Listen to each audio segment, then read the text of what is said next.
Hello friends, once again स्वागत है आपका अपने यूट्यूब चैनल बिंदा जी इस फोरम पे। तो फ्रेंड्स, फाइनली आफ्टर इंडिपेंडेंस ये एक बहुत ही क्रिटिक वाला एग्ज़ाम हो गया 70वीं बीपीएससी। ठीक है, अब तक तो आप लोगों ने बहुत सारा रिव्यू देख लिया होगा, बहुत सारे जो ऑन सेंटर से क्या रिव्यू रहा, अटेंडेंस क्या रहा री एग्ज़ाम को लेके। 70वीं बीपीएससी आग का गोला, तोप से बरसा। ठीक है, तो इतना हाइप हुआ है क्रिएट, और सरकार है अपने जिद से मान नहीं रही है। तो इस बीच में जो रुझान क्या रहा, 3 बजने वाला है, मैं पूरा 1 घंटा और एक चीज मैं और दावे के साथ इस में मैं आपको जो ओरिजिनल फैक्ट है मैं आपको बताने वाला हूँ कि इस एग्जाम में 70% स्टूडेंट, 60 से 70% आउट ऑफ स्टेट थे।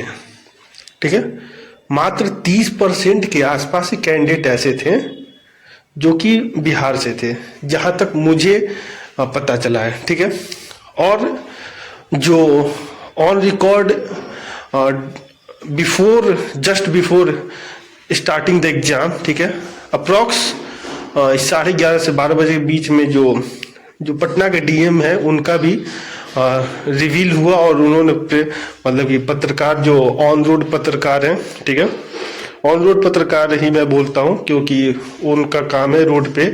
तो जो मिले, जैसे बहुत सारे नेशनल मीडिया वाले हैं, तो उन्होंने स्पष्ट कहा कि कितने कैंडिडेट अपियर हुए हैं, सब पे बात करेंगे।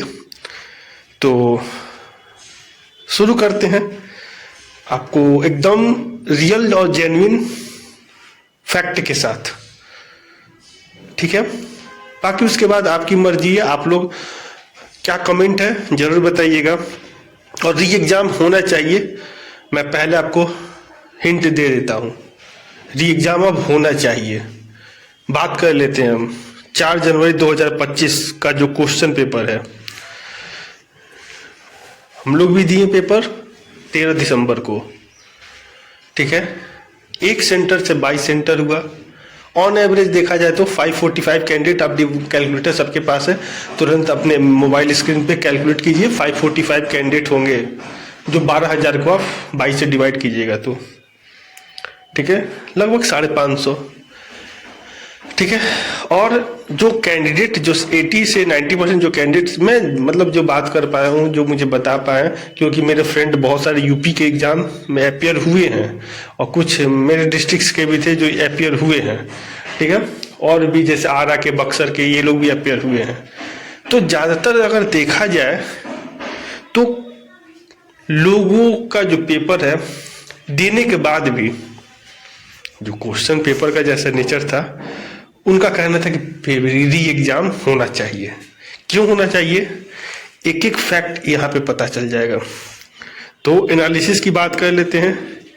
एनालिसिस की बात कर ले तो खुद आप लोग जो ऑन रोड पत्रकार हैं, ठीक है, उनके द्वारा जो बताया गया है, ठीक है, जो मीडिया वाले हैं, ठीक है, उनके द्वारा जो बताया जा रहा है कि पेपर इजी था, फैक्चुअल था। लेकिन क्या ये भी बता रहे हैं कि जो ऑप्शन था, अरे भाई एग्जामिनेशन जो होता है किसी भी सिविल सर्विसेज का, वो तो ऑप्शन पे ही बेस होता है। कितना बड़ा क्वेश्चन है, कितना छोटा क्वेश्चन है, उस पर डिपेंड नहीं करता है। तो स्पष्ट रूप से जो क्वेश्चन पेपर का जो एनालिसिस मैं आपको कर रहा हूं, जो अपियर आज लोग हुए हैं उनके आधार पे कितने अपियर है वो भी पता चल जाएगा आपको। ठीक है, तो वो लोग बता रहे हैं कि फैक्ट बेस्ड क्वेश्चन था, करेंट थोड़ा सा 22 का पूछ लिया था। ठीक है, और वो लोग बोल रहे थे कि ऑप्शन में कोई मुझे प्रॉब्लम नहीं हुआ। और मैं दावे के साथ कहता हूं कि 13 दिसंबर का पेपर, और रिलीजियसली देखिए, मैं निकाल दूंगा 26 से 27 डाउटफुल है ऑप्शन। ठीक है, सभी लोग निकाल लिए हैं। ठीक है, तो कहीं ना कहीं जो इस बार जो शुद्धि किया गया वो कहीं ना कहीं एक साइकोलॉजिकल गेम भी है, इजी कर दिया गया। लोग कह रहे हैं पेपर आसान है, और ये भी कह रहे हैं कि ऑप्शन में लोग नहीं फंसे, और हम लोग तो ऑप्शन में ही सब 13 तारीख वाले जितने मैक्सिमम लोग हैं वो लोग फंसे हैं। क्वेश्चन इतना फैक्ट था, और फैक्ट भी ऐसा था कि लोग कंफ्यूज हो गए थे। कंफ्यूज क्या कि ये भी है, ये भी है, ठीक है, लेकिन वो एनालिटिकल होता है। लेकिन यहाँ पे वो क्वेश्चन सही है, उसका आंसर वो है, लेकिन तब भी लोग यहाँ पे तो सीधा सीधे लोग गेस कर रहे हैं, खुद बोल रहे हैं कि लुसेंट बेस, ठीक है। तो आप लोग अब अंदाजा लगा सकते हैं। आप लोग भी कह रहे हो कि ये बीच में ही छोड़ रहा है, तो आप लोग बातों को समझिए। मैं क्या कहना चाहता हूँ कि क्वेश्चन बहुत ही इजी रहा है, ठीक है। अब जानते ही हैं डायरेक्ट क्वेश्चन होता है तो नहीं आता है, नहीं तो आ जाता है, तो नहीं तो बहुत आसान होता है, नहीं तो बहुत टफ हो जाता है।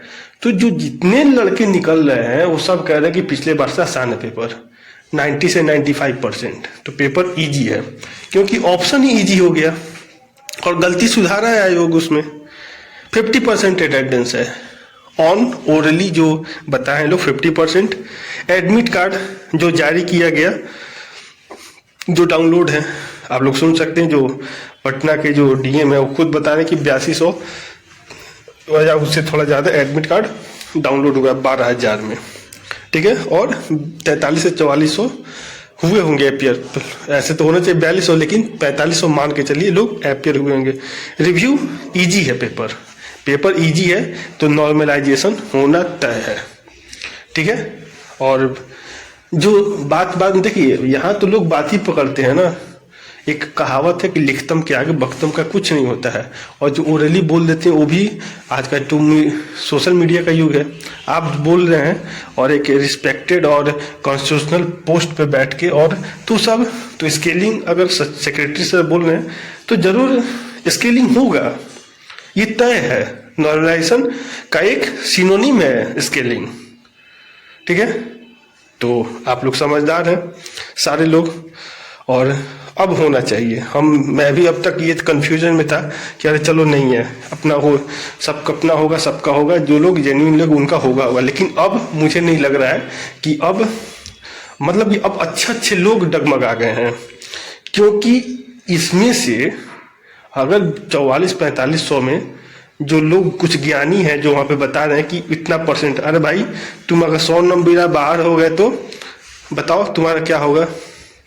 कुछ ज्ञानी बता रहे थे चैनल पे रिव्यू, जब ये लोग पत्रकार लोग ले रहे थे कि उसका वहाँ से 7% ले ले और वहाँ से 7% ले ले, और जब खुद बाहर हो जाओगे तब पता चलेगा कि कितना परसेंट बाहर और कितना परसेंट अंदर, ठीक है। तो टोटल अटेम्प्ट की बात कर ले, जो एवरेज 80 से 90% या उससे ज़्यादा लोग जो अटेम्प्ट लिए 125 से 135 क्वेश्चन, और पिछले बार में 115-20, 150 वालों को मैं गारंटी देके बोल रहा हूँ, 150 वालों में से वो तुक्केबाज होते हैं जिनका रिजल्ट होता है। जो सीरियस कैंडिडेट हैं 120 से 125 क्वेश्चन आइडियल था। ध्यान से सुन लीजिएगा, गाली भी दीजिएगा, बर्दाश्त है, मैं फैक्ट बता रहा हूँ। अगर आपका तुक्का लग भी गया तो गारंटी दे रहा हूँ कि मेंस में लड़खड़ा दीजिएगा, क्योंकि वनडे वाले कभी भी इतना क्वेश्चन अटेम्प्ट, मतलब कि जो 1/3 वाले जो हैं वो इतने क्वेश्चन अटेम्प्ट कभी नहीं करते हैं, क्योंकि उनको पता है उनको मेंस लिखना है, उनको 50,000 रुपये से मतलब नहीं है। यहाँ तो बहुत सारे 50,000 वाले हैं कि 50,000 रुपये मिल जाए वो बहुत अच्छा है, वैसे लोगों की संख्या यहाँ पे ज़्यादा है और वो लोग खुश हैं, ठीक है। तो 80% कैंडिडेट जो उनका कहना है 125 से 135, अब सोच लीजिए 135 क्वेश्चन लोग अटेम्प्ट कर रहे हैं 1/3 में, बहुत बड़ी बात है, ठीक है। स्केलिंग कहा जा रहा है, तो स्केलिंग नॉर्मलाइजेशन का सिनोनिम तो बता दिए। तो मोटा मोटी देखा जाए तो अनबायस अब एग्जाम हो गया है, ठीक है। पूरी तरीके से बायस है, अनबायस नहीं है, पूरी तरीके से बायस्ड एग्जाम हो गया है, और स्केलिंग होना तय है। अब भगवान के हाथ में है, या किनका उस दिन तकदीर अच्छा था, उन तो सारा चीज़ भगवान के हाथ में, और भगवान का एक अपना रूप लेके आयोग बैठ गया है कि हम हैं जो हैं, हम नहीं तो कोई कुछ नहीं। तो ये थोड़ा सा अच्छा नहीं है। एक बहुत अच्छा कहावत भी है, justice delay but not denied, देर है लेकिन अंधेर नहीं है। तो लोग अगर खामखा बैठे हैं तो गलत नहीं बैठे हैं, अब समझ में आ रहा है। ठीक है, तो आशा करता हूँ वीडियो पसंद आएगा तो शेयर कीजिए इसको ज़्यादा से ज़्यादा। और री एग्जाम अब होना चाहिए, री एग्जाम अब होना चाहिए तो होना चाहिए। क्यों? क्योंकि अब ये जो इक्वलाइजेशन की जो बात हो रही थी और ड्यू प्रोसेस लॉ और प्रोसीजर क्या क्या लोग बता रहे हैं, आर्टिकल का ज्ञान दे रहे हैं, तो ये सारा फेल हो गया है। फंडामेंटल राइट्स का वायलेशन हो रहा है, आर्टिकल 42 का भी वायलेशन हो रहा है और आर्टिकल 19 का तो हो ही चुका है, freedom of speech and aggression का। अब एक राइट टू इक्वालिटी बचा गया है और हम लोग आर्टिकल 29 को भी सही से नहीं मतलब कि जी पा रहे हैं सही से, क्योंकि उसका एक शिकार खुद सिस्टम का एक लड़का शिकार हो गया। जिस वे में भी हुआ हो, लोग कह रहे थे कि रेलवे का एग्जाम दे रहा था, अरे भाई उसका बीपीएससी दिया, अरे भाई वो एग्जाम का ही शिकार हुआ ना, वो किसी न किसी मानसिक अवसाद से ही त्रस्त था ना। ठीक है, तो आशा करता हूँ शेयर कीजिए ज़्यादा से ज़्यादा ताकि सब लोग जागरूक हो और अब री एग्जाम होना चाहिए। क्योंकि अब तक मुझे भी लग रहा था कि नहीं चलो ठीक है, लेकिन नहीं, री एग्जाम अब होना चाहिए। ठीक है, तो thanks for watching and listening on Vidya ji. अब को कुछ लोग कलाकार पूछेंगे कट ऑफ, अरे भाई कट ऑफ मैं गारंटी दे कह रहा हूँ, कोई माई का लाल नहीं है कि इसमें बता दे कितना कट ऑफ जाएगा। मैं लिख के दे रहा हूँ, ओपन चैलेंज दे रहा हूँ, जो बड़े बड़े कोचिंग वाले हैं मैं लिख दे रहा हूँ, कोई बता दे मान जाऊंगा। कॉल मेरा नंबर है, बात करके बता देना या कमेंट सेक्शन में अपना देना, मैं खुद कॉल कर लूँगा। कोई कट ऑफ नहीं बता सकता है। तुम्हारा जिस दिन पीडीएफ में नाम आ जाए, अगर ये एग्जाम नहीं भी होगा तो अपने आप को लकी मानना कि तुम्हारा एग्जाम हो गया, यही सबसे बड़ा अचीवमेंट होगा। बाकी शेयर करो भाई ज़्यादा से ज़्यादा, कोई सब्सक्राइब मन करे तो करना, ना तो ना करना। थैंक यू, लेकिन शेयर करो भाई ज़्यादा से ज़्यादा।